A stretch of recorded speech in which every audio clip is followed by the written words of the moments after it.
Hi, everyone. Thanks for tuning in today.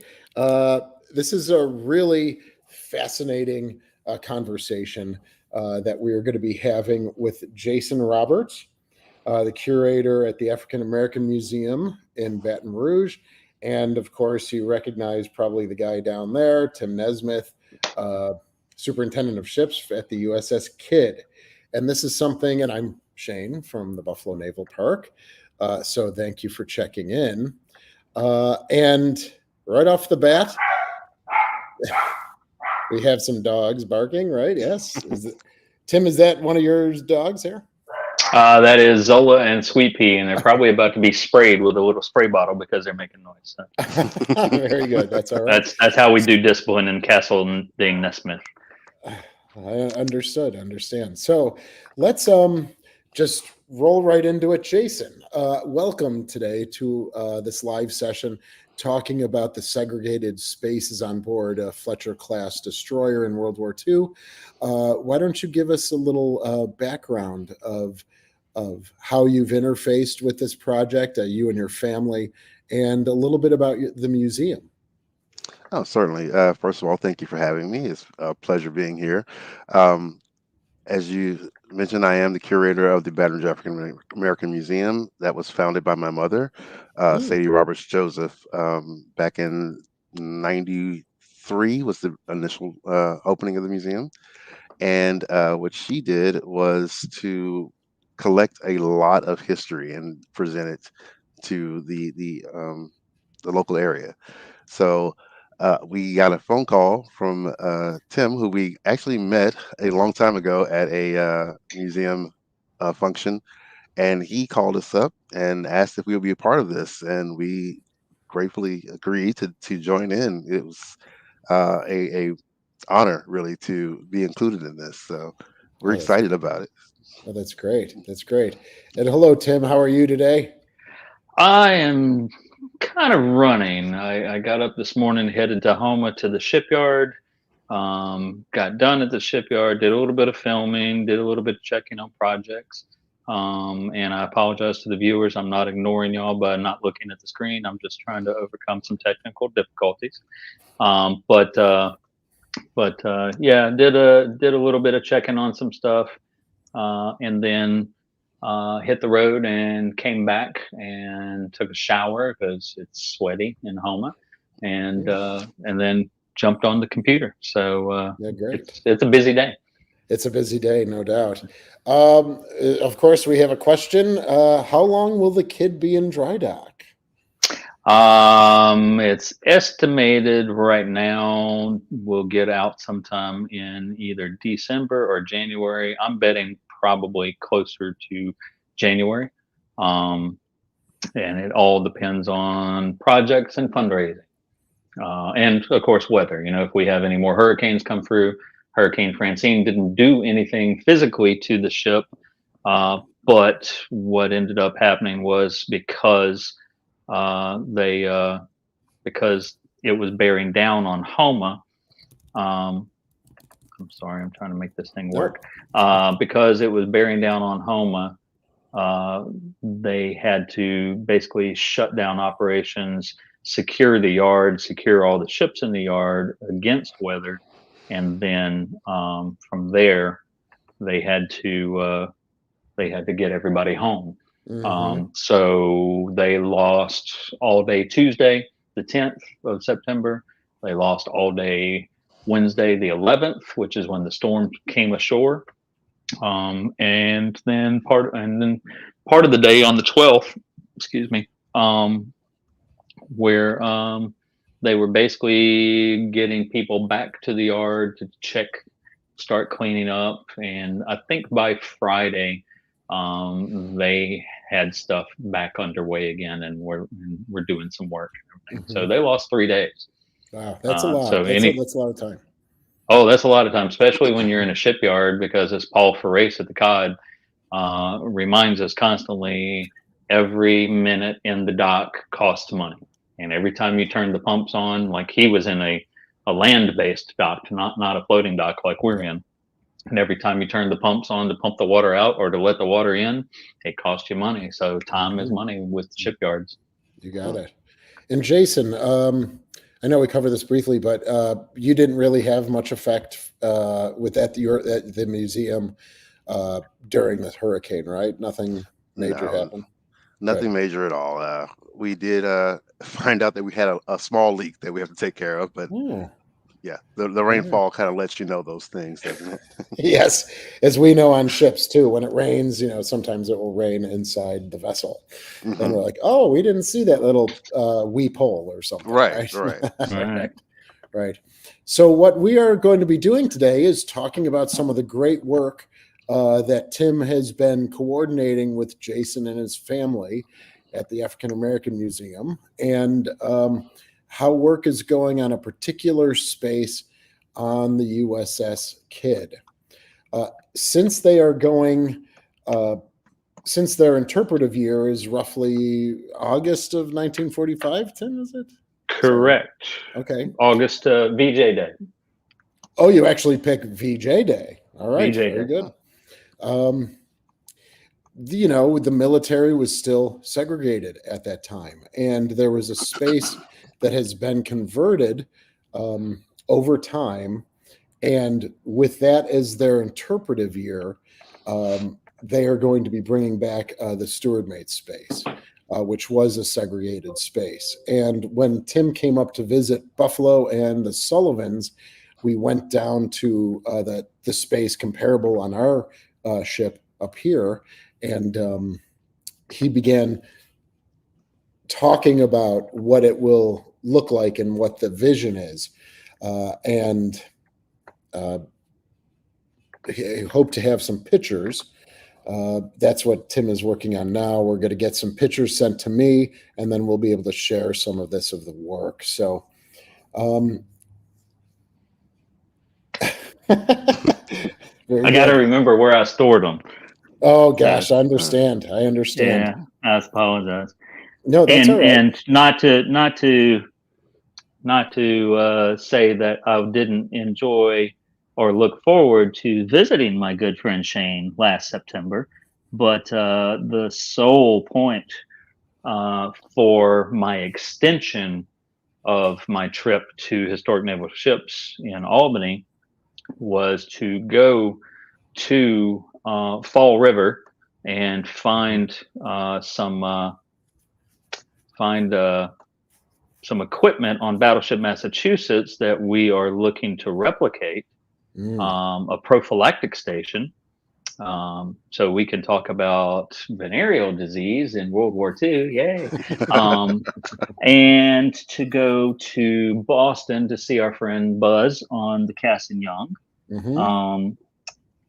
And then to go see Shane and Paul and Stephen up in Buffalo, and to see the Sullivans, and how Cassin Young and Sullivan's rooms are put together in that location, and then compare to what we have and what the blueprints have, and basically like an archaeological dig. You can tell them I was crawling back behind some of your fire control equipment and some of your amplifiers down on the mess deck level, trying to look for old bunk hooks that the racks would fit into, weld marks, all of that. I was Indiana Jonesing hard, just to try to find stuff to help guide us.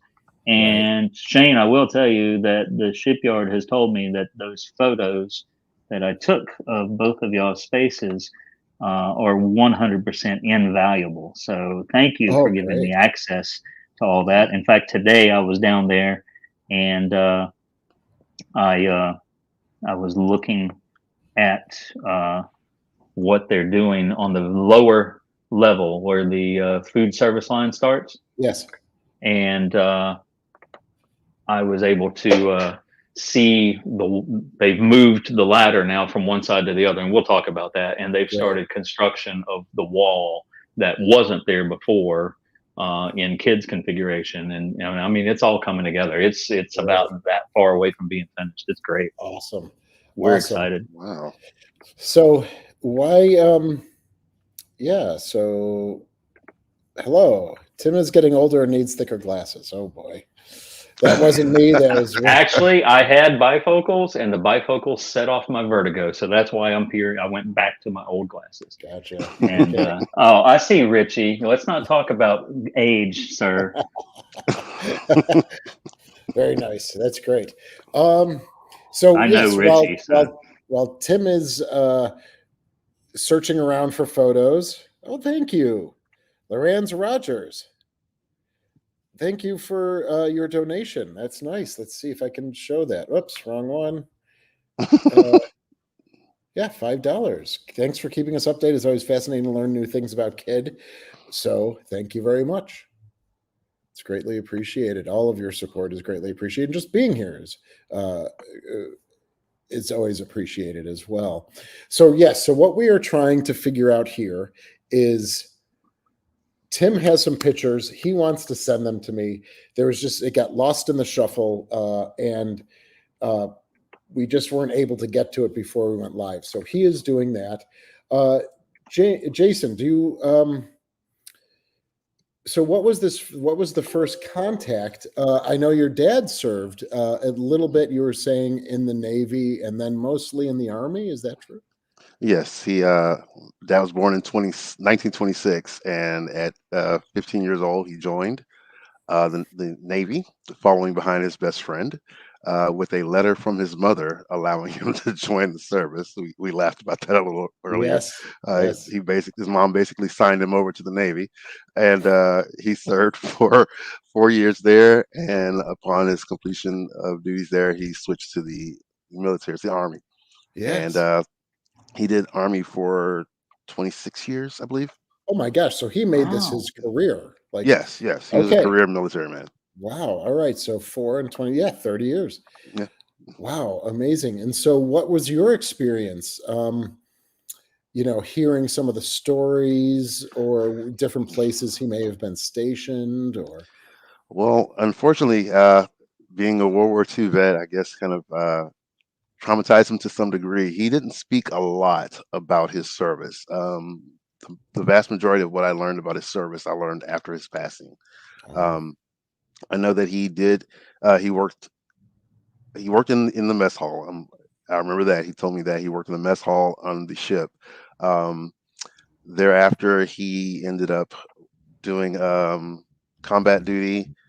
He ended up getting attached to General Waters, who he basically stayed with until his passing. And upon retirement from the military, he worked with the Waters family until his own passing. So he Mhm. was, even after the military service, he was still tied in with military people. Yeah, that's if you make it a career, you build many relationships, I can imagine Yes. that are lifelong and deep because they've all experienced something that for those of us that enjoy those freedoms and haven't served, we don't have an idea of what they sacrificed or what they went through. Yes. Yes. Yeah, Yeah. that's amazing. So, what was your first contact with the kid, um, and how was it presented? This project was presented. Well, my very first contact with the kid was actually as a kid going as a child myself Oh, going up there. It being stationed right there on the docks by downtown Baton Rouge. My father didn't live that far away, so on Sundays or so we'd go walking down there, and he'd show me the ship, and there was always a sense of pride that he showed when we would talk about the ship. I know that wasn't the ship that he was on, but he had a emotional connection to that ship, and that was very palpable when we would go there. mhm. Um, Much later on, I worked for a middle school that stayed on the kid overnight a couple times, and that was a blast. The tour guides there did a great job with just teaching the kids all about what military life was like, and what in particular life was like on the kids. So the kids came away with a very good knowledge base of the functioning of the kid. And of course, as all of they love playing on the big guns and everything. So we have lots of pictures of those. And then when Tim reached out, he actually reached out to my sister for Tim. Was that the description of the space that you're renovating now? Was that what that was? Yes. Roseanne Geip was our director from 2019 through 2022, and Roseanne challenged me during the pandemic to go through and rewrite the decades old descriptions that we have in the damage control brackets along the tour route. And so we didn't have one in that space, in that ladder well. And on one of my strip trips to Beaumont salvaging parts, what ended up happening was I found a box of those plates that you slide the checklist for the damage control checklist in each compartment in. And they weren't attached to anything. They were the more modern kind that have the adhesive on the back instead of screwing it into the bulkhead. And so I grabbed it, just like Rizzuto taught me. And Jason, you don't know it, but ship museums are pretty much where feeds. You know, we just grab what we can that's not lashed down. He may not want to work with me anymore, or let me into his museum at the very least. But I had some of those to stash to the side, and so I said, "This isn't one that we have, but I would like to add it because we're not able to change this yet. But I would like people to know it more than just if they run into me or one of the other staff, what this space was about." And so she said, "Go for it." And so I kind of wrote up a script, 1-page description and everything. But it was a situation that I didn't feel comfortable just writing it up and slapping it up because, to be quite frank and quite transparent, I'm a white guy writing about a black experience, and that's not kosher to me. So I called Angela and asked Angela if she would, you know, if I could send the text to her, let her look at it, see if the wording was right, phrasing was right, if I'm being insensitive in describing something. You know, I wanted it to be historically accurate, but I also want to be sensitive to you know, people's concerns, that it be portrayed accurately. And so she asked to come down to see the ship and to see what I was talking about. And we spent probably about 2 hours just standing in that little space until it got really hot. And we came up on deck in the breeze and started talking some more. And she gave me a couple of pointers and then said, "Green light, go for it. And just understand that sometimes you can't please all the people all the time." And I said, "I know that already. I work in tourism." So so we put it up, and it's been up ever since. And then right about then, that's when the leaks started. And we knew that we were going to have to go to dry dock. And Tim Rizzuto had told me before he left in '97, he said, "If we ever take the ship to dry dock, this is a project that needs to happen because we can't do it here in Baton Rouge. It's shipyard work. Somebody will get hurt if we try to do it here." So I put that bug in the ear of, "Hey, if we're going to dry dock, let's raise money and let's get this project done." So And Tim that's where Jason Rizzuto, came in. yeah. So Tim Rizzuto was talking about this back in '97. Even before '97, probably. He just mentioned it to me in '97 on his way out the door. Right. "Oh, right. by the way, I'm going up here for a year. Oh, by the way, blah, blah, blah." And I should have taken that as a sign that he wasn't coming back, and he never came back, but he ran away. It's the whole, "Yeah, I'll be back after dinner," right? And then I'll be back next year. Yeah, sure. Right. Okay. So, Very good. so we've kept that alive, and Jason and Angela have offered to partner up with us to help tell one side of the story on the kid and the other side of the story at your museum. Yes. Oh, yeah, Jason, tell us about that. Oh, well, we're currently completing a renovation on our building as well, which is kind of ironic that we're both doing renovations on our spaces. But yeah, so once we get everything back in place, we are dedicating a section to talking about this particular subject. I mean, this is something that no one really talks about here in Baton Rouge, and we are looking forward to being able to tell this story and to kind of cross-pollinate with the kid send people over to see what it actually looked like. We'll tell the story and send them over there to have the actual visual and experience of being there. What a great partnership opportunity you guys have here. And these guys just got a new building, a new to them building. What is it? 2 blocks up the street from the kids. Yes, about 2 blocks So up. people coming to see us when we Perfect. get back and see this space can just turn around and go right up the street and see Jason and Angela. Yeah, we are right there in St. Louis Street. Oh, I'll remember that, St. Louis Street. How interesting. Yeah. What an interesting name.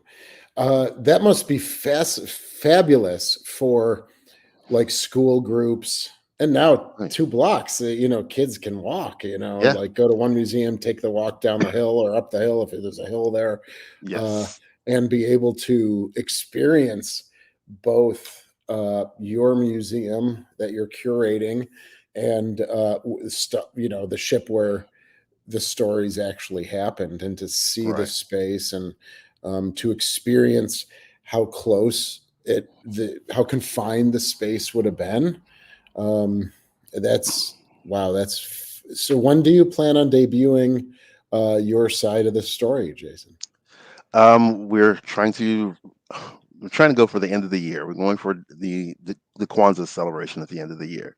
I think that we are pretty on track for actual opening on that date. We've had a couple setbacks. Obviously, with most construction, you have a setback here or there. But now I think we're ready. We're ready to go. So great. I'm excited. Awesome. It's interesting. One of my colleagues, Stephen, our education director, made and produced a film called 2 Wars. And it's called 2 Wars, The Road to Integration.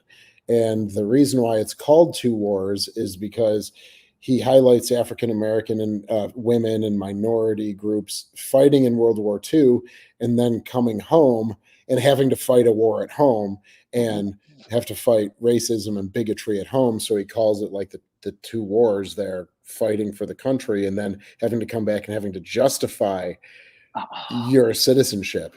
Exactly. And maybe that's something that we can share. I don't want to speak for him, but maybe that's something that we could share with you as well. And if you maybe chose to incorporate it in some way or something like that, it's gotten a lot of accolades from around New York State and things like that. So that's something that we could talk about, moving forward. Yeah, we do have a space that is available for displaying films and things like that. So we have like a small screening area, so that would work. We would definitely love to have that. Oh, good. I'll make sure we connect, over the next week or so. Oh, that's perfect. Yeah, that'd be great. Okay, Tim, what's going on here? Coming your way. In my work email? Yes. Okay, so everyone, what we are hopeful to be receiving are photographs from Tim of the work of this space. So if I haven't received it yet, but these are pictures of the ones that I sent you of Stewart's mates in World War II. Yes. In a similar space, but not on a destroyer. It's on a carrier. Okay. And pictures that I took of your space and CASSIN Young's space. And I'm getting to you so we can talk about those while I'm pulling the work photos. The work photos are a little bit harder to find. Okay, understood. So well, I still haven't. This is going to be a work in progress, folks. Just bear with us. Jason, we're normally more organized than this. We just don't have Ken with us today. Yeah, that's it. Hey, Ken. And Connor. What? Forget about Ken. We don't have Connor with us. We don't have Connor either. So those 2 guys usually conversations, so that works. They usually. And you did not get an email saying that it was too large to send, because I haven't received it yet. Let me see. It's up to 26% right now, so it's calculating. Oh, gotcha. Okay. It's uploading. So then what I will do is I will kind of share my screen. I'll have them on the screen, and then Tim can talk about them as I move them around. So that's good. Well, do you want to kind of give an introduction to the space, though, even while we're waiting for the photos? Like where it is located? Right. So if you have toured Sullivan's or Cassin Young or Kidd, or if you're overseas and you've gone to Greece and toured Velos, then when you come down from the main deck on the port side with the whaleboat above you, or the whaleboat davits are there if they don't have whaleboats, there is a double ladder that goes down 2 levels, first platform, second platform. And when you come off of that bottom ladder, you are in the food service area for the enlisted mess deck. Food service area is there. You walk forward and you land in the mess deck. Scullery is off to your right. So in World War II, are all of the ships, all of the Fletchers, that space on the first platform, you have the steward's berthing. And depending on the ship, and Shane, I don't know if you have, so I know you this whole thing started because you found Sullivan's blueprints for that space. Did you have 3 bunks high or 4 bunks high? I think we have a total of 9 bunks, three Okay. sets of triples, and I think like 6 lockers. You know, like they have the technical code for them is like 2A lockers and something like that. B lockers, which would be either up and down, you know, up one locker here, one locker here, or a full length locker. And then there's the laundry as well, like the laundry locker, you know, to put your soiled clothes in. At least on our blueprints, that's what it says. Right. So ours are the same, except for some reason, Kids shows 4 high. So we have 12 bunks in there, 4 sets of 3, which means it's even tighter than the regular listed bunks. Sigsbee, I think it's Sigsbee. Sigsbee's blueprints show 3 high, like yours do. So it's an interesting difference looking at it. But that space would have had 2 ladders, one right behind the other, stacked. So you come down the first ladder to that level, to that space, you come around behind that ladder and go down the next ladder to go down to the food service line and the food service line. Right. And that's what I found, and you'll see that in these pictures when Shane gets the upload, when it gets to him. That's what I found when I went to Boston and went to Buffalo. Sullivan's and Cassin Young still show that ladder arrangement. However, they got an adjustment just like Kidd did in the 50s during the Korean War. New fire control equipment came along. The military was desegregated in 1948, so by President Truman. So they didn't need that space anymore for crew. The steward's mates moved over into the enlisted berthing and the chief's berthing, just like the rest of the crew. So they turned that space in. They put a divider wall in with a door, and they put fire control equipment because they have more advanced fire control and they needed more space. And that's what all 3 of our ships reflected as of last year, having all that fire control, Cold War era fire control equipment in there. So the difference between Kidd and Sullivan's and Cassin Young at that point is our ladders were no longer stacked one behind the other. We had a dumbwaiter put in for the food to get the food down below decks a lot easier after 1953. And so they cut in from the main deck a shaft going straight through that space on the inboard wall all the way down to the food service line. And they took that first ladder that goes down to the first platform, they take you into the space, and they shifted it back as far as they could. And I mean, when you came down that ladder, if you're not careful, you're just slamming right into the wall of the dumbwaiter. And then you very carefully step to the side, and the lower ladder, instead of being behind it, it can't be there anymore because it'd be covered up. It shifted into the center of the room. And you go down that ladder, and that brings you at the bottom of it, right against the curve of the outer hull. And the dumbwaiter shaft is on your right. So anybody touring Kidd knows that setup. So what we're doing is going back. We've cut out all that divider wall. We've cut out all the dumbwaiter now. We've moved the ladders. The ladders are lined up now.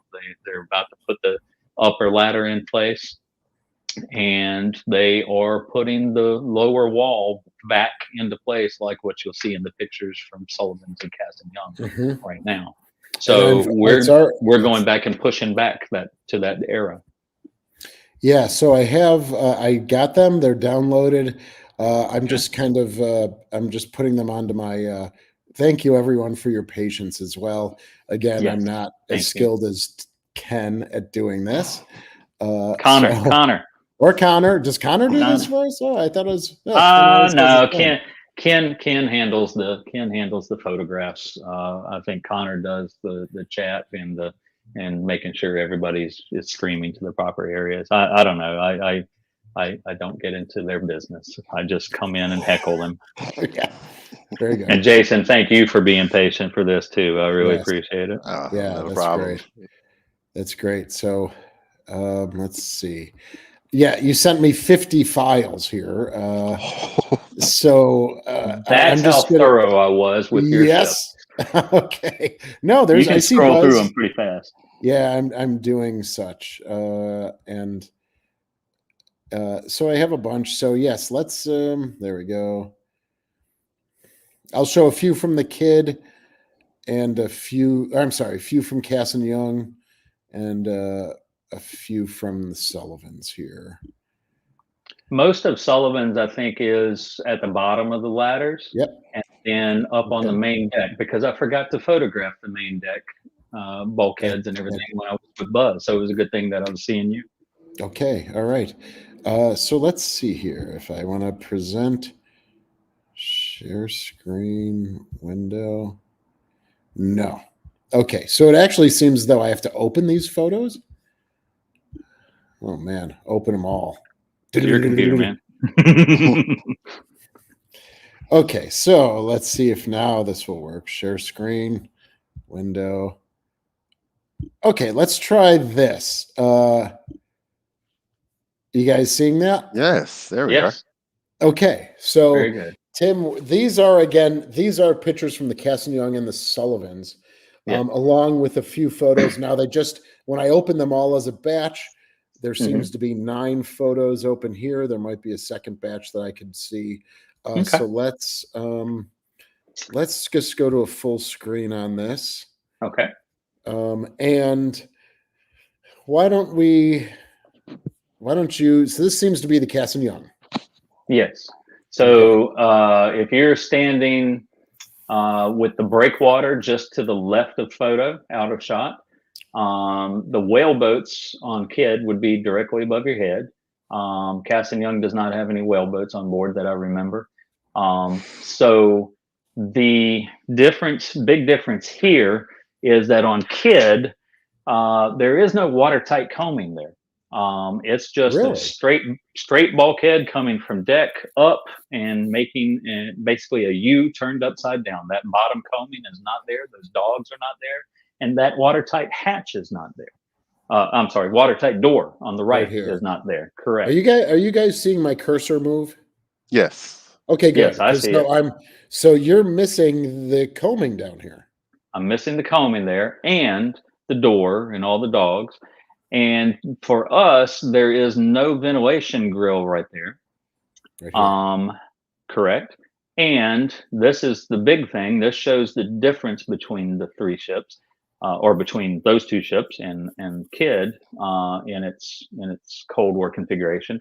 That entire watertight combing and hatch that goes down for the ladder slides toward the viewer, toward the camera, and lines up right where that door combing would be, right there. Oh yes, I remember. So that whole ladder slides backwards. It moves right a butt of the door itself. So you walk in, you're going right down. The first step is not where you see the non-skid right here. Correct. It's right onto the first step of the ladder. Correct. And as such, if there's blowing wind from the south when KIDD is moored in Baton Rouge, we have to go and shut that hatch. Otherwise, we get water coming down the ladder and into the interior. Sure, makes sense. All right, now, behind that would be the dumbwaiter. Yes. The whole shaft for the dumbwaiter. Mm. That's where they made the room for it. And that's why they shifted this whole ladder, say Correct. 1.5 feet aft, to then over here make the shaft. And you can kind of see that, yeah, this is again the Cassin Young. They do not have, like the Sullivans, they did not have a dumb waiter. Right. And that ventilation right there, your ventilation is completely different from Kidd's. Kidd's has that ventilation instead of coming across and then coming down to your grill right there Yeah. on the bottom left. Ours went up and through a vent on 01 level. Oh, Yeah. interesting. Yeah. It was, so instead of coming down, It goes up. it goes up. Yeah. Interesting. All right, let's you also sent some historic photos. Unfortunately, these are not from any of our Fletcher classes, but I added a couple here. So do you know any provenance on this? All it said was from a US carrier. Oh, and you know, the internet has everything, and all I could find on stewards mates and stewards berthing was this shot and wow. 2 others. So nobody really sent, you know, photographers down into these guys berthing to document it like they did others. So this is really the only view that I've seen of any stewards, and you can tell right there. This looks like a 3 high rack system, and of course vertical lockers. And I got to tell you, there's one part of this project that still has a huge question mark, and it's going to sound so strange and so I don't know. So what? I don't know. But that space, and Shane, you and I talked about it when I was there, and talked about it with Buzz too. There is no space in that compartment for on our ships where there's room for a bathroom. And I talked to our World War II crew members and other World War II vets on Fletchers, and I asked them. I said, so, you know, back home, and this is what Jason's museum will be talking about, you know, on the buses, separate seating, you know, and restaurants, separate counters, seating, all of that, separate bathrooms. Same thing on the ships. I'm like, so where did the black crew use the bathroom on a Fletcher destroyer? Now, I talked to Matt McClooney on Alabama. They have their own. The battleships, I would assume, that Massachusetts and North Carolina are the same as Alabama, in that they didn't serve very long after World War II. In fact, I don't think Alabama didn't serve at all after World War II. She decommed around 47, 48, something like that. And that was, I assume the Massachusetts would be the same as the South Dakota class too, roughly. Yeah, right? but I don't know when they ended their service, so I don't know if they made any modernizations or anything. But Matt said, yes, there's a definite sleeping quarters for the black crew. There's a definite bathroom for the black crew. And for eating, they got in the food service line the same as everybody else, and they all got their food from the same place. But then they had a table that was separated away from the rest of the white crew. It was designated as the African American table. So I'm talking to my destroyer guys, and I'm like, where did the black crew use the bathroom? And none of them could tell me. And I said, so we have 1, 2, 3, 4 heads on board, 2 enlisted heads, a chief's head, and an officer's head. And so I asked one of my officers, I said, did they have special hours that they could use the bathroom, shower, shave, whatever, in one of the 2 enlisted heads? Oh, no. I'm like, okay, then, we had a chief steward on board, Chief Hamilton, John Franklin Hamilton from Pine Bluff, Arkansas. Where did Chief Hamilton bunk, and where did he go to the bathroom? Did he bunk with the other chiefs in Chief's territory? No. I'm like, okay. Did he use the head in Chief's territory? No.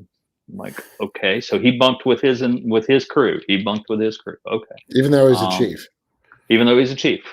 So do you want to, for Jason and others, do you want to, usually when someone becomes a chief petty officer, they separate from the E1s to E5s, E6s. And so CPOs have their own berthing, they have their own lounge and eating area and things like that. So to have a CPO stay with the enlisted guys, that was an eye opener to me just now. Right. Thank you for the like they say, explanation. rank hath its privileges, you always hear. So yeah, their bunks were a little bit thicker, a little bit more room, etc. So yeah, I asked, I said, so if they didn't use the enlisted and they didn't use chiefs, did they use the officer's head? Because that would make a certain amount of sense, because they're taking care of officers' country. They're keeping the staterooms clean. They're getting the officers' laundry done. They're working just one deck above in the wardroom, serving the food.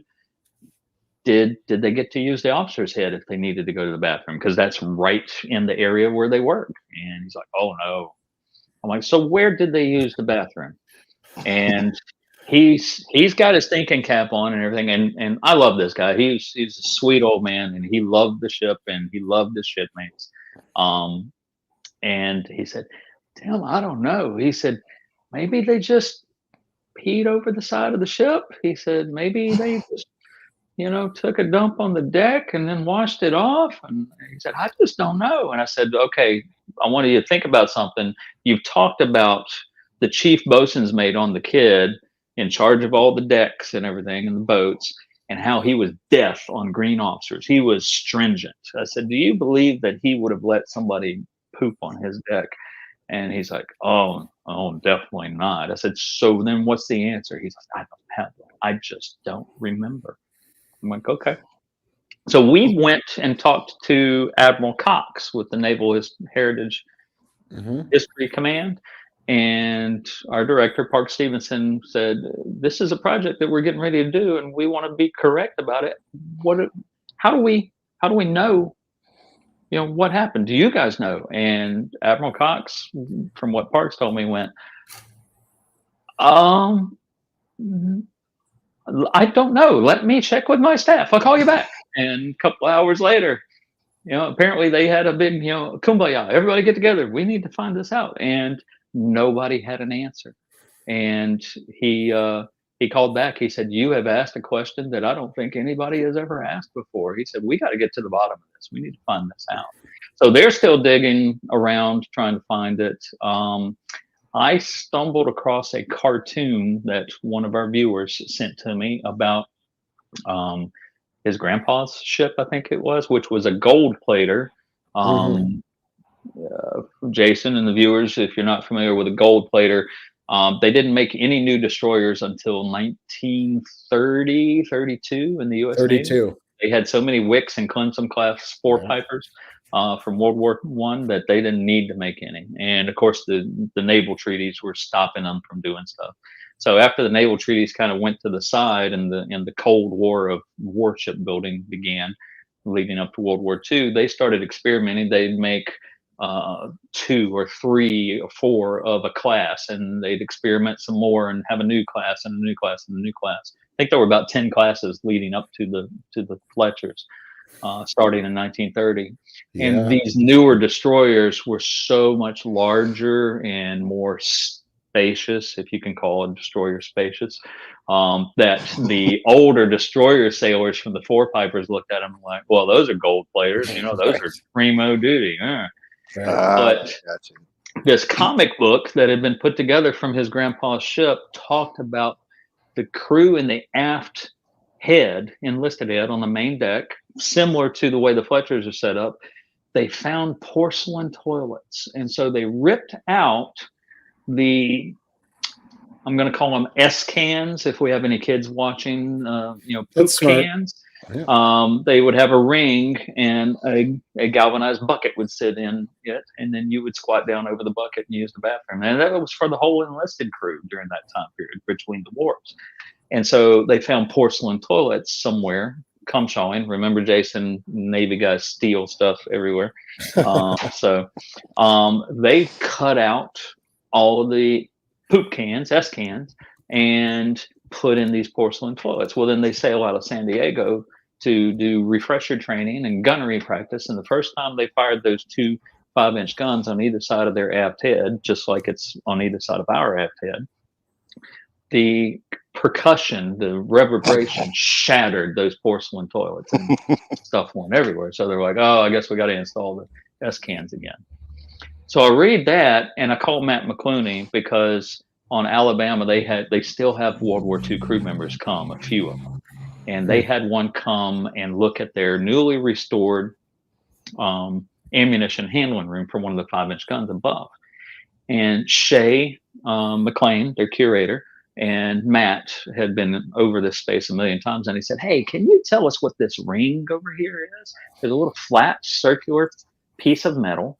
And about so high above it, there's a metal ring coming out from it that's a little bit larger diameter than the lower.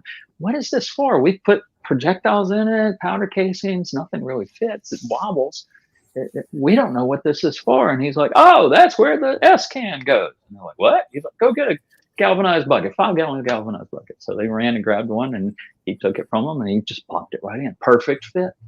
And they're like, so what's that for? He's like, well, you know, but our head is like 3 levels down and 400 feet, you know, in that direction toward the front of the ship. And the other one is back into the back of the ship. He said, we can't at battle stations go running all the way down and be that far away from battle stations to take a poop. So you have the can here and you poop in the can. And after the battle's over and we're released from general quarters, we take the bucket and dump it over the side. So I have no evidence of what was in the steward's berthing, but I'm beginning to wonder if it might have been that sort of setup, just a bucket, and you use the bathroom and then take it above and toss it and wash it out, clean it and put it back in place. Yeah. I don't have any evidence of that, but I'm wondering if that's what it was. Well, that's where these, you know, the blueprints of the booklets of general plans and stuff come into such play. Yeah. You'd think that it would be listed somewhere. Now there's a bunch of circles on our 1945 in the steward's space. Really?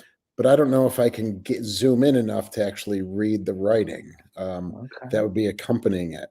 But this is definitely for further. So in absence of other evidence, this is a possibility. I'm not going to stick one in there, but we will talk about, is this how, you know, it's a mystery. Maybe you can tell us. I was shocked when I was talking to Jason about doing this tonight. You know, and he was like, my dad was a steward's mate. I was like, I want to talk to him.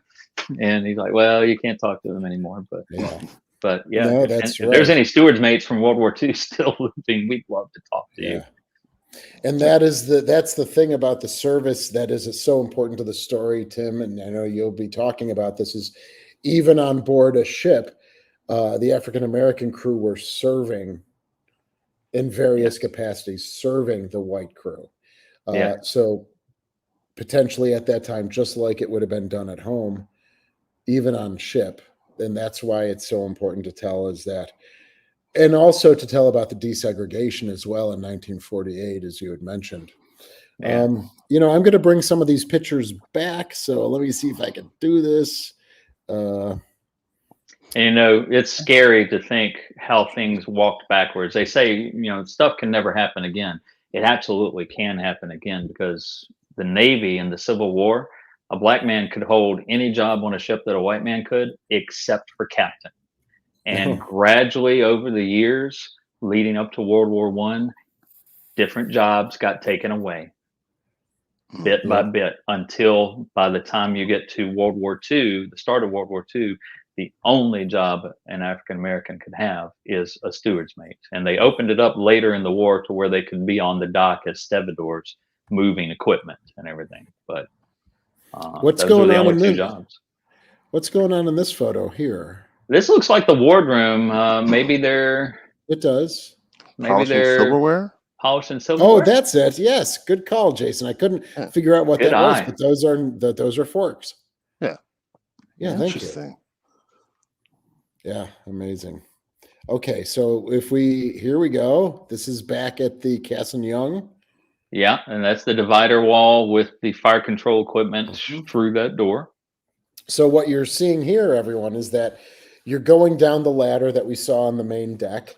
Uh, step over the coaming, because again, this is the Cassin Young. Step over the coaming, go down the first ladder, just off to your, at 350 degrees, right, relative, is this door. So this is the forward bulkhead that you kind of face when you come down into the first platform there. And look at this. There's our buddy Buzz. Is Buzz on board tonight? I don't think so. I haven't seen him in the chat. Yeah, I haven't seen him. Yeah. So, and this is that door shut. Yes. Right here, it's open. Here, it's shut. Okay. Yeah. And then you, as Tim was explaining, you do kind of like a quick U-turn, and then you go down the second ladder, which is directly above the first ladder, directly below the first ladder, and then you're in the steam line and the food service area. Right. And here's a gentleman reading dictionary, Bible, something maybe. I don't know. And it's very dark in there. I wonder how much lighting they had. Yeah, there's not much, as you can see in the background, not much. But again, either that or they've got the red lights on because they're on shifts and somebody's sleeping while he's reading. Yeah, it could be. But it looks like a triple bunk as well. You can see he's maybe sitting in the lower one. There's the middle one right by his shoulders, and then the one above his head, you can tell as well. Yeah. So here's the ladder on the Cassin Young again. So that's a perfect setup showing how it's arranged. Yes, and this is how we're arranged at the Sullivans and how the Cassin Young is arranged. Your ladder, if you can see right in this lower corner, there's probably Buzz's foot. All right. Your ladder well is right, or was right about here, correct? Correct. Yeah. And on Cassin Young, that gentleman, you see his foot and something poking out above it. That's where their barber shop is. Oh my God. That's the footrest of the barber chair. Oh yeah, I see that now. Yeah. They don't have the barber shop up on the 01 level like KIDD does. And our barber shop is on the main deck. So 3 Fletcher classes, barbershop in all different spots. How about that? Yeah. So that's the bottom of the ladder, of the second ladder in the food service line. And they had a locker set up just like we do. And you have that, but yours is arranged differently where something has been put there since then blocking the door, and your door is in a different location. But that's just a little storage compartment behind the ladder well that wraps around the ladder. For KIDD, we have the same sort of door, but it wrapped around the dumbwaiter, which would be where you see the ladder now on Cassin Young. And it wrapped around the back of the dumbwaiter and behind the back of our ladder, which would be all the way over to the right. To the right, over this side. Yeah, on the right of the screen, not so much the picture. So then in this group that I've opened, this is ours. This is the Sullivans. So you've come down the ladder here on your right.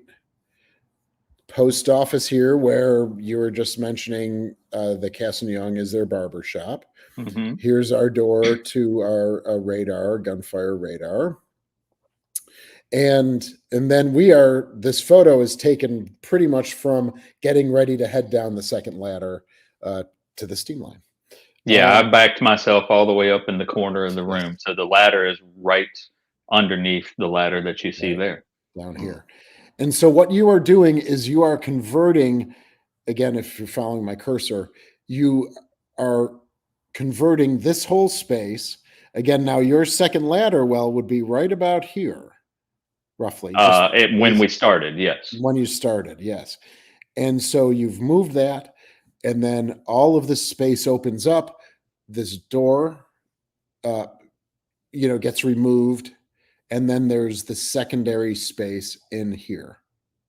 Right, not just the door gets removed, but the entire wall that the door is set into. That little divider wall is not a bulkhead. It's just a flimsy All of divider this, wall.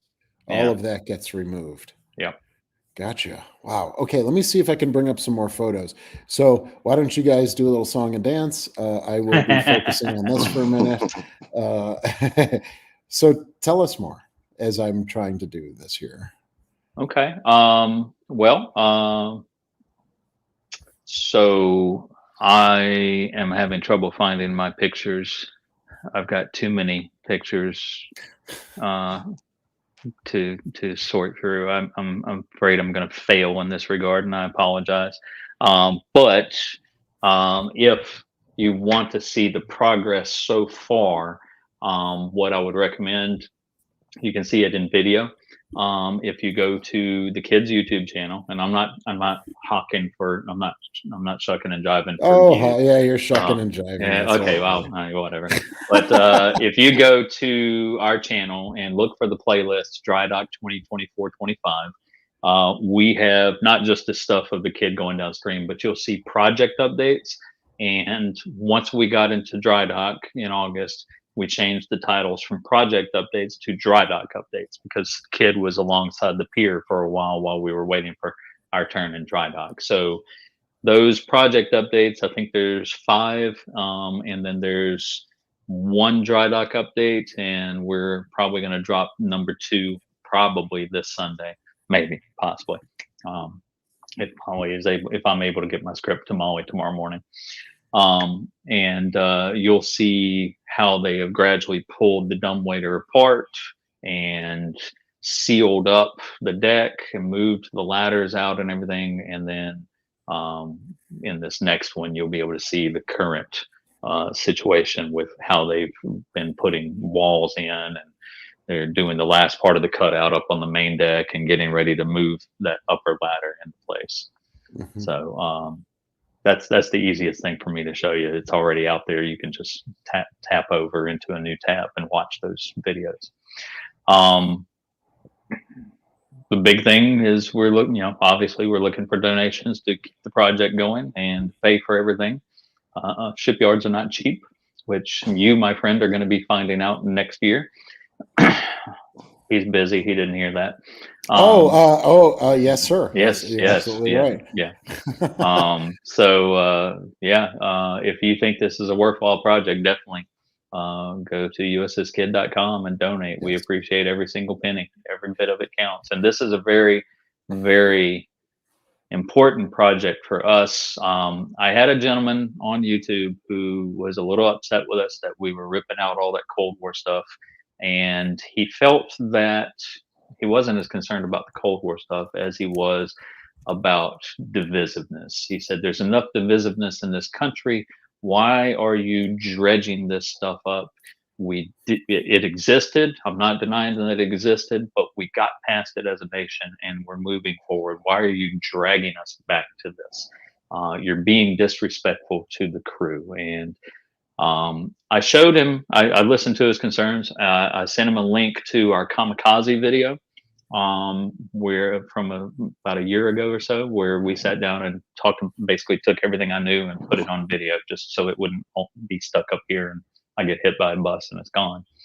And one of the stories that I was telling was about Charles Green, one of the steward's mates that lived in kids' quarters there that we're reconstructing, and how he was listed as MIA. Everybody, there were 2 MIAs and the rest were KIAs that were lost in the kamikaze attack. And we don't know what happened to John Miller, but for Charles, we didn't know for the longest time, but we had 5 crew members come to us at different points in time, unbeknownst to each other. And they said, listen, you want to know what happened to Green? I'll tell you what happened to Green. But you don't tell this until we're all dead, because I don't want his family thinking that he was a coward. And they told the story, and crazy, but all 5 stories matched up perfectly just from different vantage points on the ship from what they saw. And that really impressed me. That and I talk about it in the video. It impressed me because we know how, Jason, we know how black and white relations were in the South in World War II, just like it was in the 60s and all the years before that. These guys probably wouldn't have been friends with Charles, in civilian life. But the definition of a shipmate is just described for me by the fact that these guys were concerned with Charles's honor and how Charles's family perceived him. And it wasn't a bad thing, but they thought it might be misunderstood. Essentially, Charles was down with the bumps on both sides the day of the attack. He was in his bunk. He was feverish. He was delirious. And this space, if you haven't been aboard Kidd or Sullivan's or Cassin Young, this space is immediately forward of the forward fire room, the forward boiler room. And that's where Kidd took the hit, and the boilers got ruptured. Boiler got ruptured and immediately had an explosive decompression.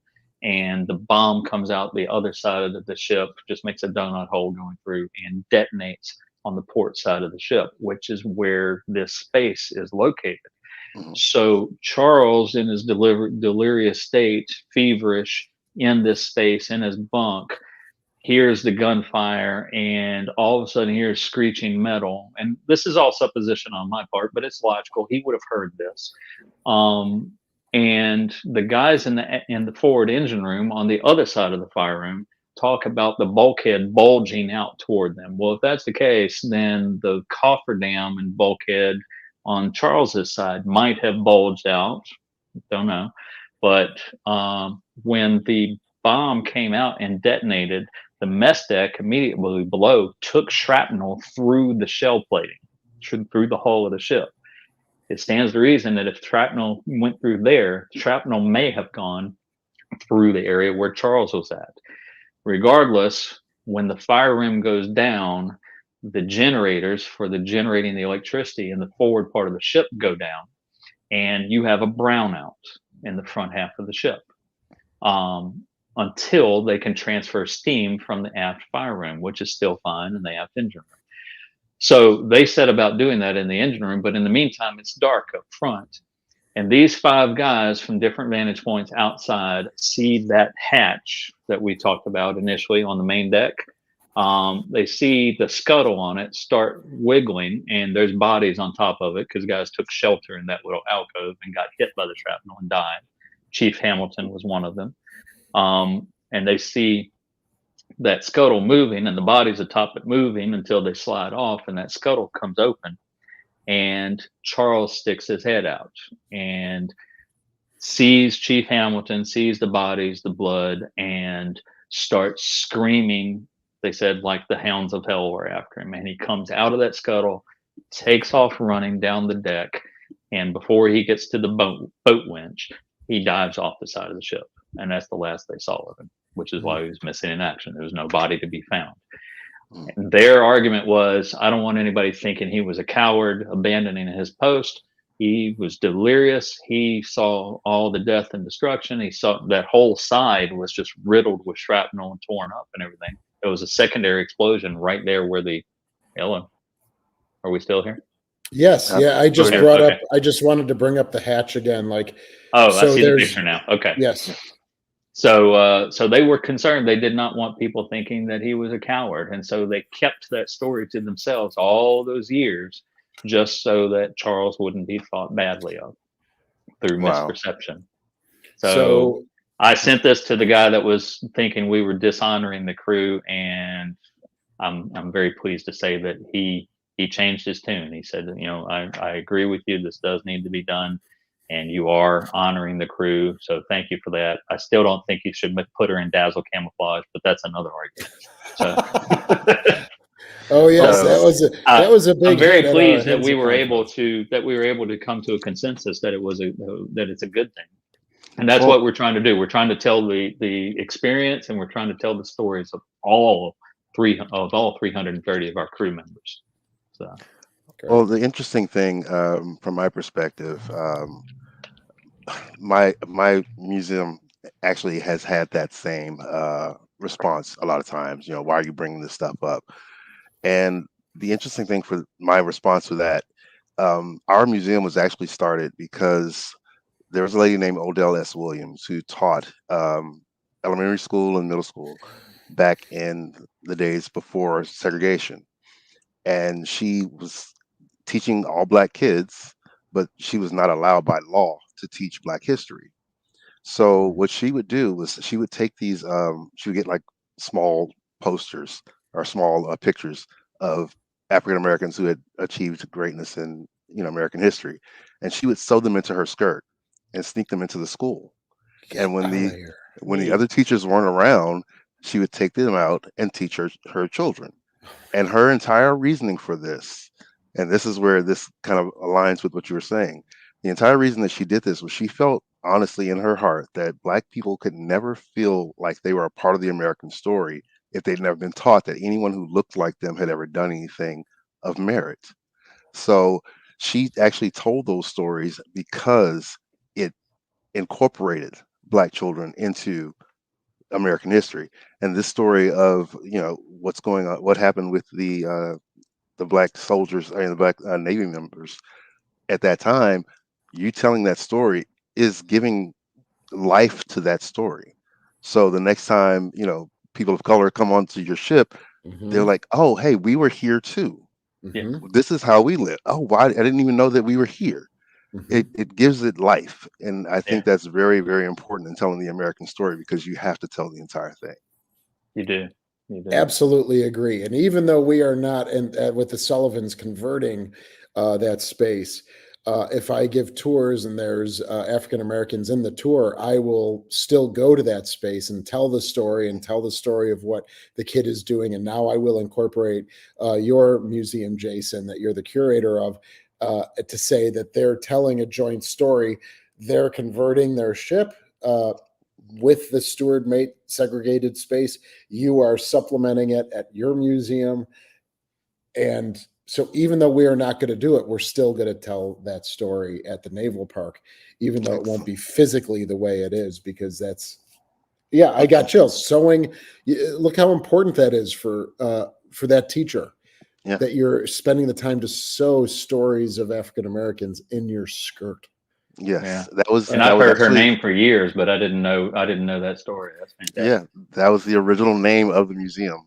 Right before my mother passed, she changed the name to the Baton Rouge African American Museum, but before that, it was the Odell S. Williams Museum wow, of African American History. that's amazing. Yeah. That's amazing. Thank you for sharing. Awesome. Yeah. So I'm going to go back. I've got a few more images here. Let's. Oh boy. Well, where's Ken when you need him? Is he in Oh the boy. comment section laughing Yeah. at us? Yeah. All right. You guys are seeing this? Yes. Yes. Okay. So let's do a comparison. This is our space. This is the same angle, roughly, from the Cassin Young, and this is the Sullivans. So as you were just mentioning, their barbershop is there. There it is right there for all to see. You can see in the mirror Wait, Buzz. Actually, we're Shane. we're stuck. Uh-oh. Yeah, we're stuck on the main deck.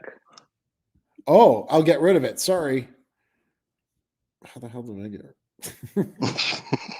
Oh, man. Close window. There we go. There we All go. right. Okay. Okay. Us. Now let's see. I will share screen. Got it now? There we go. Yeah. Yeah. Okay. Sorry about that, everybody. Thanks for It's okay. sticking in with us. So this is the barber shop that you were mentioning, and this is the same angle on the Sullivans, right? So this is looking against port. This is where their barbershop is. Yep. This was where our post office was. So it's kind of roughly the same angle, and you can even see Buzz in the ladder, maybe cracking a joke because this gentleman's laughing here. And in our photo, there's the ladder right to the right. So it's the same, the angle is the same of each of those photos. And I got really excited when I saw that sink there because there's evidence of water and a drain, and I'm like, oh, is this where the toilet was? But no evidence of that on KIDD anywhere. So that's plumbing that took place after the fact, apparently. Yeah. Okay. But that gives you a nice view of the hull and Yeah. the framing, which you can't really see very well with our great system here for the post office. What else do I have? Okay, this is the ladder leading down to the steam line and the food service area. And again, you can see right here in the upper corner, there's the one ladder. You turn right around, do U-turn, and then you go down again. Hmm. Here's Buzz at the bottom of that ladder. Mm-hmm. Now it's so very interesting. Our Gedunk is stationed right behind where Buzz is standing. Shane, you're gonna have to translate Gedunk for those that don't know it. Sorry. Gedunk is like a snack bar or a snack shop. They sold, sundry like, razors and things like that you'd need. But they also sold candy and cigarettes and things like that. So it was like the ship's store, right? So But that's ours, what that space is on Sullivan's. It's not a storage area; it's your Gedunk. right here, yes, right behind where Buzz Okay. is standing on the Cassin Young. Okay. Yeah, I got to go visit that. And then you Now have their Gedunk is on the other side of the scullery, on the starboard side. You'll see. I think you'll see pictures of that. Yes, I did this. I added these two photos because why don't you talk about these? So this is on the starboard side passageway, opposite of where Buzz was just standing. Right here. Yeah. So on the starboard side, the mirror image on the other side of the scullery, they have, and do you have a picture of their Gedunk? I think I I included it. do. I Yeah. do. So let me this see. is inside their Gedunk, and I found bunk hooks back behind their Gedunk, and he was very nice and let me move all the cigarette cartons and candy cartons and everything out of the way so that I could take those pictures. Let me see if I can find that. So that's why I was wanting to go to your ships, not just to see the ladder arrangement, because you could take a picture and show me that. But I was looking for archaeological evidence of, okay, where would the bunks possibly have been? What was the arrangement? And so that's the only bunk hooks that I found on both ships. So are you seeing this one with the bit of honey? No? Bit of honey, Mm. no. We Okay, see all junior right. mints. Yes. Junior mints. Yes. Okay. So let me close this. Oh boy. Okay. So let me go back to sharing the screen. Hey, and we still have a bunch of people. Thank you so much for being Thank here, y'all for everyone. sticking And with thank you us. for your patience. This is such an important story. And yes, You picked the live stream with, I think, correct me, Shane, with the two most non-technological savvy guys out of the historic fleet, maybe. well, if you want to speak for Jason and yourself, that's fine. But Okay, yeah, don't okay. include me in that. Okay, so you guys seeing this? Yes. Seeing that, and that Okay. is on the starboard side of Cassin Young. You come looking from the mess deck aft, Mhm. and that closed hatch with the Y designation at the top is the entrance to the diesel generator room. Mhm. To the right of the ladder is the exit from the scullery, Right. You and can that almost ladder, see. You there's can see Buzz right Steve's there. shoulder. Yeah, you can see his arm right there. And so that's the pass through from that other photo where he was standing. You just walk across that passageway, and now you're on the starboard side. Right. So right behind the bulletin board on this new wall, there's your bulletin board. Right Mhm. behind that is the door that leads into their Gedunk. Yes. So you walk right through here. Right. And Yeah. it's a divided door with the little, shelf on it. So, Mhm. that's where they open it up and you hand them the money and they hand you the stuff.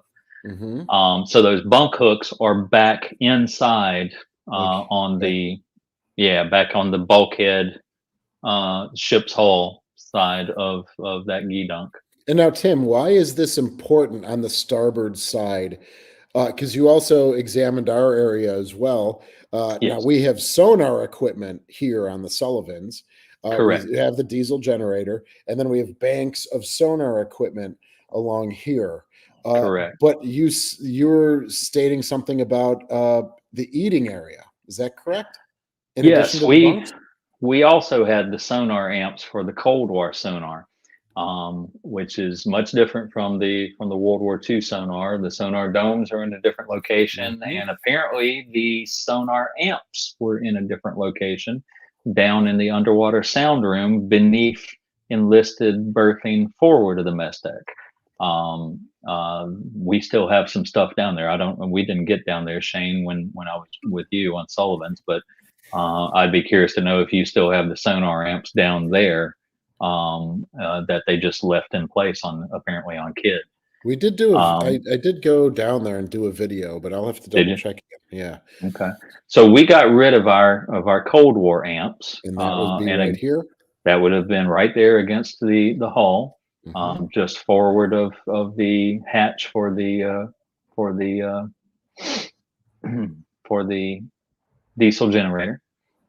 And the blueprints, World War II blueprints, shows a 14-man table, Oh, like mess right over. table, right there, and either two bunks, which makes sense with the bunk cooks that we found on Cassin Young, or the note says two hammocks, so you could have Mm. hammocks there as well. So it's probably a very similar setup to what you see in the mess deck, where the bunks were folded up when not in use or during mealtime, folded up against the bulkhead, and then they had seating on top of footlockers there for those crewmen that bunked there. But it's a 14-man table versus 10-man tables in the main mess. So again, circumstantial evidence. I have no proof of it whatsoever, but based on what Alabama and Matt were telling me about how the guys came through the chow line together, but when you got out into the mess, they separate, and the African American crew goes to a special table. This one table is off by itself on the blueprints, Mhm. and I don't have any proof that that's where the black crewman sat. But if we have 12 bunks on our blueprints up in the steward's berthing, and that's a 14-man table, and everything else is 10-man tables, it kind of makes you wonder, is that where they ended up sitting? Because they're not with the rest of the crew. They're off Mhm. in a little room right outside of the main mess. So Right. They would be in this space. The table would be underneath these hooks, the bunk correct. hooks, and the main mess space is just forward of that. So when we were looking at the photo of the Cassin Young's Gee Dunk, you are Mhm. potentially standing in that doorway or Yeah, the pass through, looking aft. And to the left, where the Gee Dunk would be this long table, again, segregated from the rest of the mess deck. It's a right. very interesting theory. It's a theory. I can't prove it, but again, just like the toilets. It's a mystery. Is this Mhm. where they ate? Hmm. So are you also bringing that space back? Is that why you got rid of the the sonar equipment? Yes, we're going to put that table back and put two racks there, and maybe have the racks triced up, folded up, and have two hammocks strung Yeah, up as well. great. We'll deal with that once we get back to Baton Rouge, and that's something I want to caution everybody about. This space won't be finished when we get back to Baton Rouge. The shipyard's not handling that. We handle that. They're doing the physical reconstruction, realignment of the space, pulling all the Cold War stuff out that we can't do in Baton Rouge because we don't have the equipment to lift it out and get it all the way, off the ship. It would be horrendous to try to move that stuff. It's heavy. And then, doing a big job like that basically would really kill getting tourists down into the forward spaces of the ship while we're taking out that main thoroughfare right there. Because traffic on a ship, you know, ladder down, ladder up, ladder forward, or passageway forward, passageway out. So um, it's like road construction, and nobody likes road construction. So why would you want to go to a museum where the ship has got road construction on it? Well, that's funny. They always say about Buffalo is we have two seasons. We have winter and construction season. So we know they all try to cram it in the 6 months, when there's no snow on the ground, I guess. Jason Okay. knows exactly what I'm talking about. I-10 is all torn up right now in Baton Rouge. Oh yeah. Right the main thoroughfare through the major part of the Very city. nice. Yeah, Exactly. It does happen. It does. Infrastructure at work, though. That's what I always say, boys. That's good. Infrastructure at work. Let's okay, so Jason, you were saying you might be releasing this right around the time the kid's coming back. I think you were saying like December or January. So by the time the actually you'll beat us because we won't be back until May.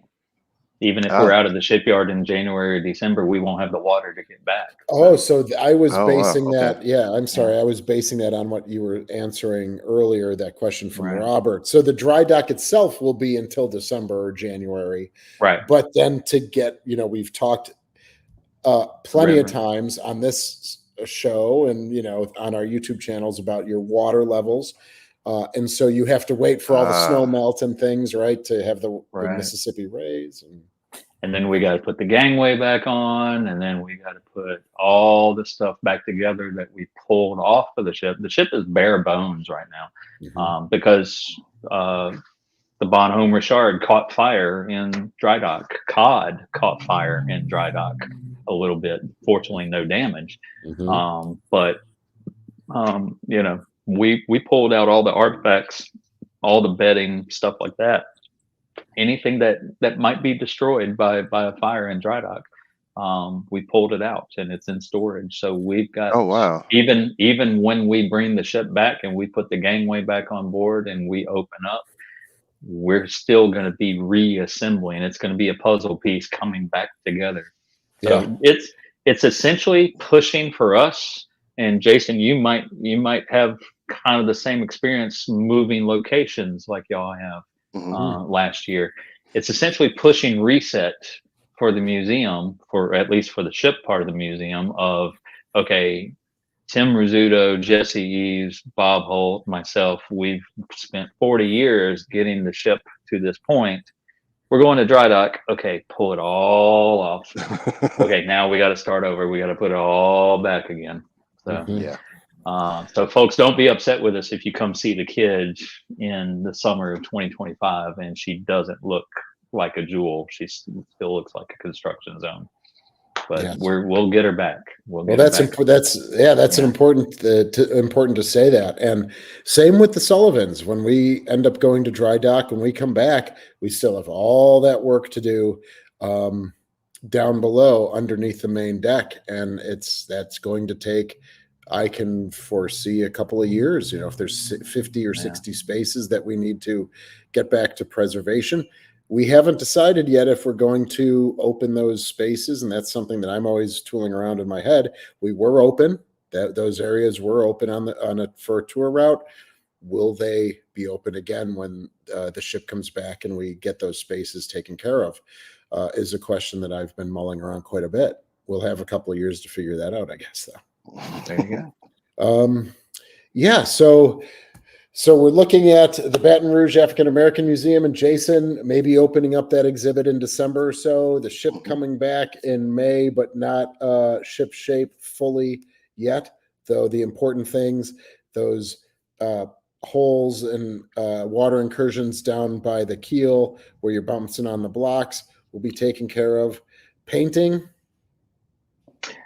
She's going to be blasted and painted exterior. From truck all the way down to keel, from stem to stern.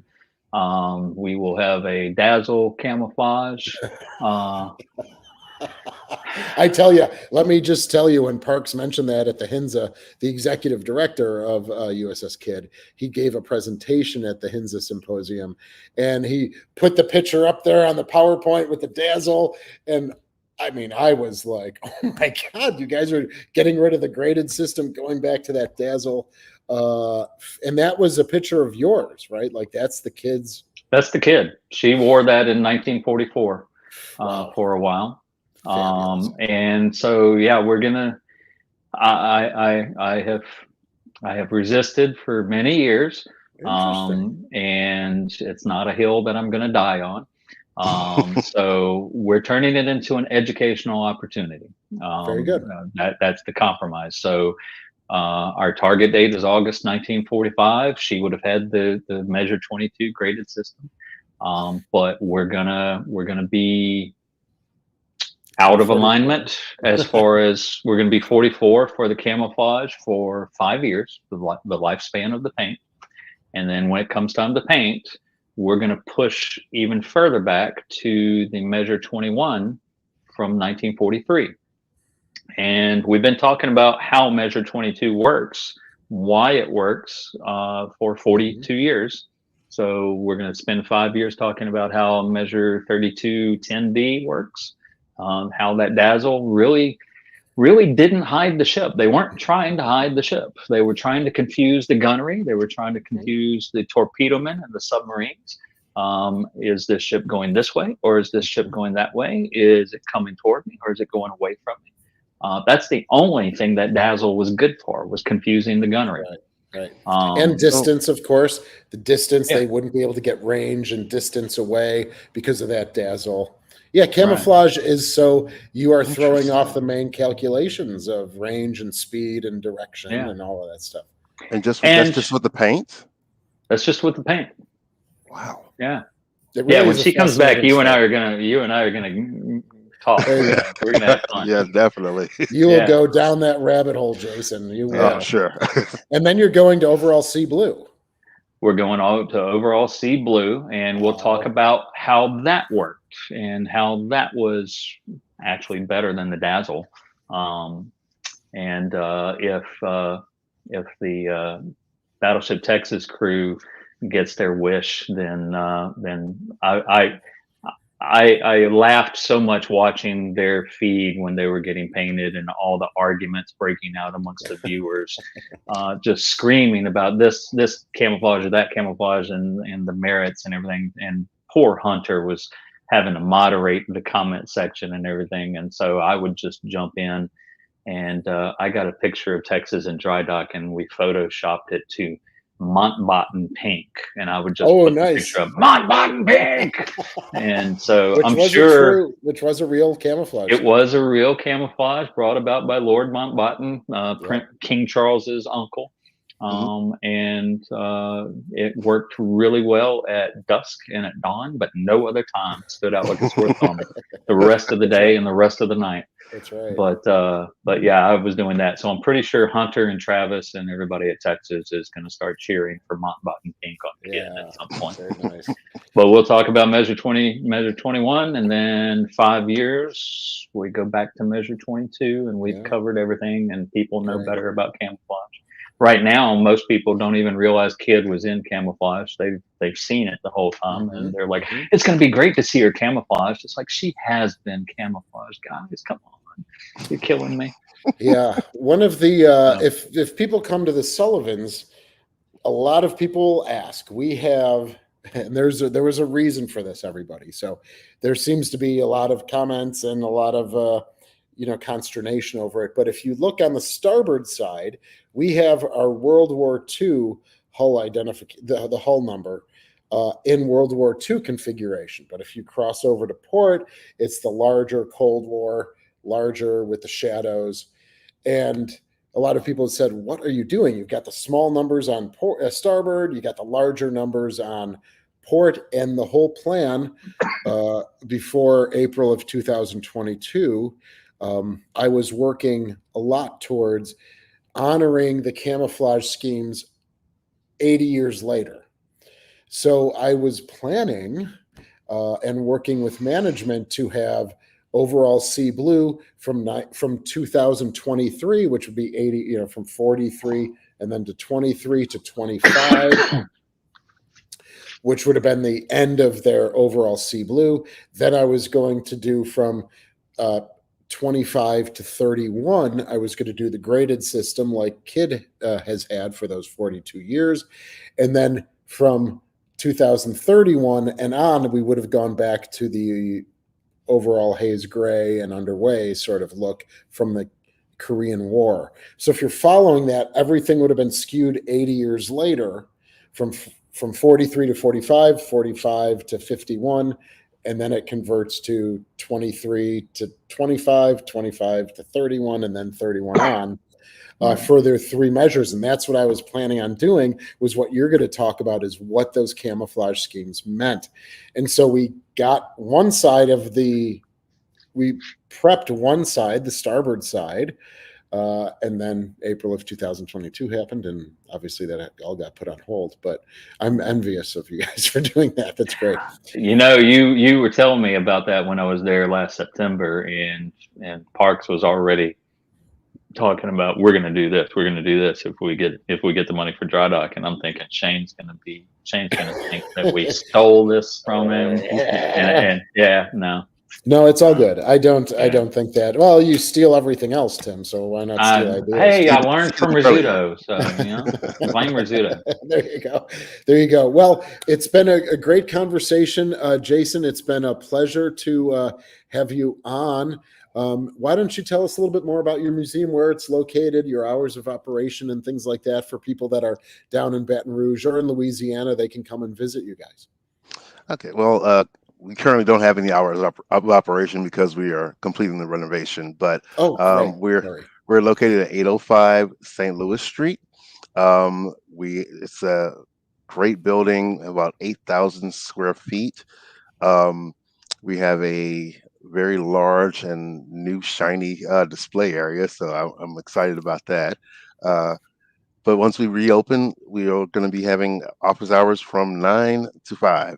That's what we're going for.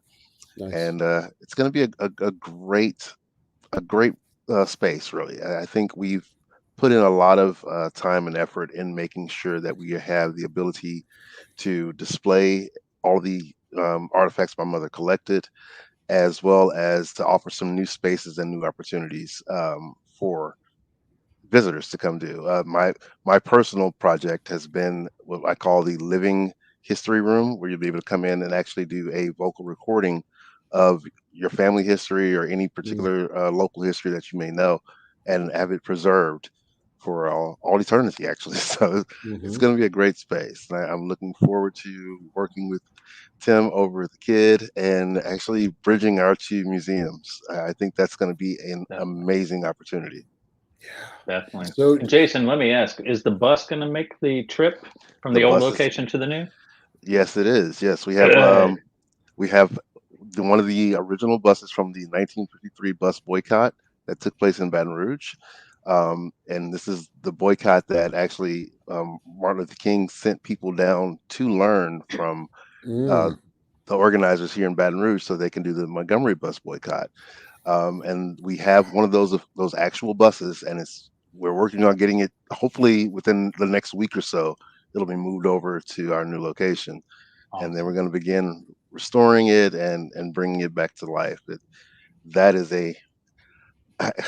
I admire what you guys are doing, because I'm seeing what it's going to take for this bus, and you guys are doing an entire ship. So I know now you're preserving your own artifact, and then you have to decide if the seat covers are getting worn or something. What do you want to do with those? Preserve the originals, or it's amazing.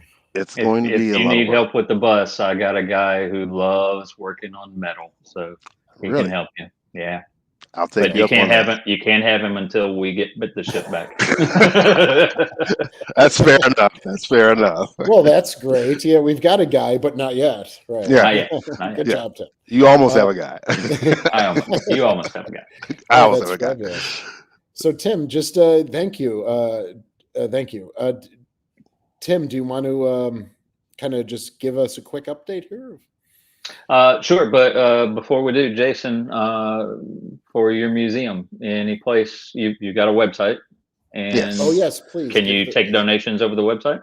Yes, we can. The website is braamuseum.org, And if you go down to the bottom of the page, you'll find a donate button there, and you can send us money because we would definitely need it for that bus. I didn't realize how expensive reconstructions are, but I'm finding out now. I'm So it's definitely finding out. BRAA.org. BRAAmuseum.org. Oh, gotcha. All right, because I'm putting it in the comments section for people. I just want to make sure I'm getting it right. BRAAmuseum.org. And you can always also follow us on Facebook as well. Awesome. Thank you. I put that up there. And thanks for the reminder, Tim. That was great. Thank you. Not a problem. Not a problem. Yeah. We are trucking forward with the dry docking. Like I said, we should have, if I get my act together and don't slough off tomorrow, I should have my audio recorded. So we'll have a new dry dock update dropping maybe on Sunday. The hull surveys have been completed. So there'll be some back and forth a little bit, trying to figure out direction. Do we do this? Do we do that? How do we address these issues? All of which you're very familiar with, having the Sullivans in 2022, and you're going to be having those discussions when you get to the yard as well. When you blast the hull of a ship that's 82 years old or 81 years old, and you've got at least 8 holes. When they start blasting, you're gonna have 12 holes or 15 holes or however many holes. So you always know going into the dry dock it's going to be worse than what you already know you have. Mhm. So we're gonna, the state got us here, and we need to get here, and so we will find a way to do it. And If what's you want to throw money at us at USSKIDD.com, throw money at us, and we will take every dead president that you send our way. And Battleship Texas has our 40mm guns, Yes. and they are refurbing them for us, because instead of us starting from scratch and bootstrapping up with setting up a workshop, they already have it. They've already made their mistakes. They've learned how to do it and do it well. So it makes sense to collaborate with them. So 2 museums working together, just like we're going to be working together with Jason and his museum. And then Duloc Shipyard, which is immediately south of Thomasy Shipyard, has taken our whaleboats, and they will be starting probably in the next couple of months to refurb the whaleboats and get them whipped into shape. And so once we get the ship back, like I said, gangway comes up, and then all the stuff starts coming on, and Texas will be sending the 40s back, and we'll be moving the 20s back. If you watched our warehouse update this past week, then you see Nathan Bergeron working on our 20mm and on our searchlights and getting all that. Not getting the 20mm operational. ATF, don't come after me. I got a friend who runs ATF in Baton Rouge. Don't come after me. I'm already on a watch list, so I know she'll come after me. But getting the searchlights operational again will be pretty cool. Right.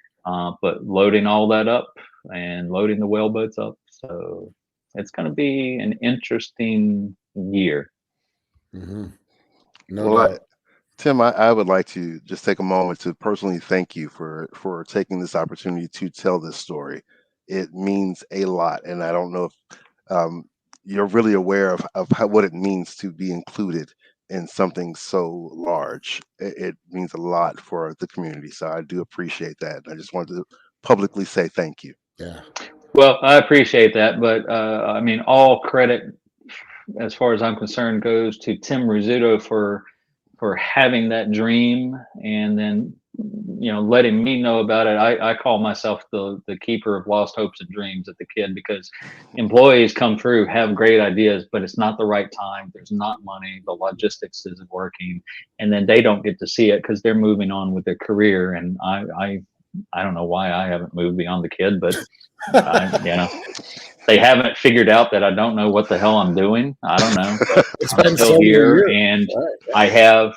I have the idea, and somebody says something, or it seems like the right time, and I'm like, hey, so and so had this idea.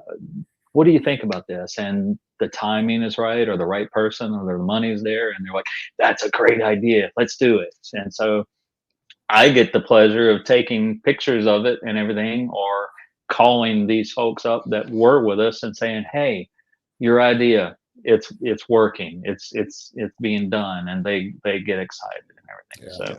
So, But so it is a great partnership yeah, between both of your museums, and I'm gonna have to come to Baton Rouge for the kid and the bus. I've got to see that Oh, bus. please do. How Please yeah. historic do. would that be?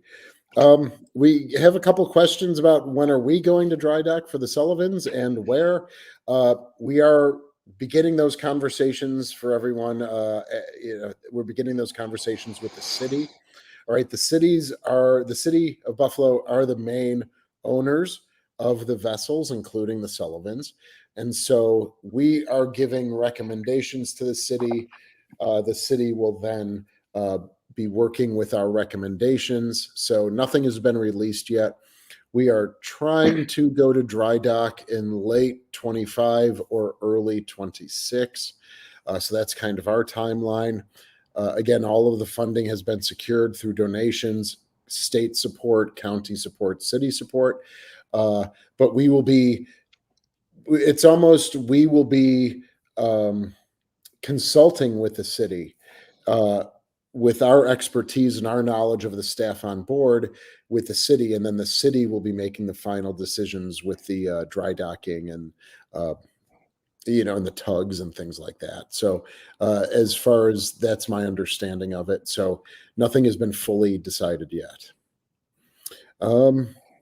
Thank you so much, everyone. Shane from the Buffalo Naval Park. We've got Jason from the I'm so BRAA Museum. Right. I'm so used to not saying Baton Rouge shortened. I'm like BR. Okay. Right. And then Tim from the USS KIDD. This is a great story. Thank you for being here. And of course, leave comments on the kids site, leave comments on the Buffalo Naval Park site, and we'll be sure to answer those. And we hope to do a follow-up, when the kid comes back. And we'd love to have a video of what you're going to be doing, Jason, in your museum to go along with what the kid has done on board. So look forward to follow-ups, and thank you very much, everyone, for being here. And thank you for your patience. Thank you for having us. Yes, you're very welcome. And thanks to everyone. Appreciate all of your support. Take care. Good night. Good night.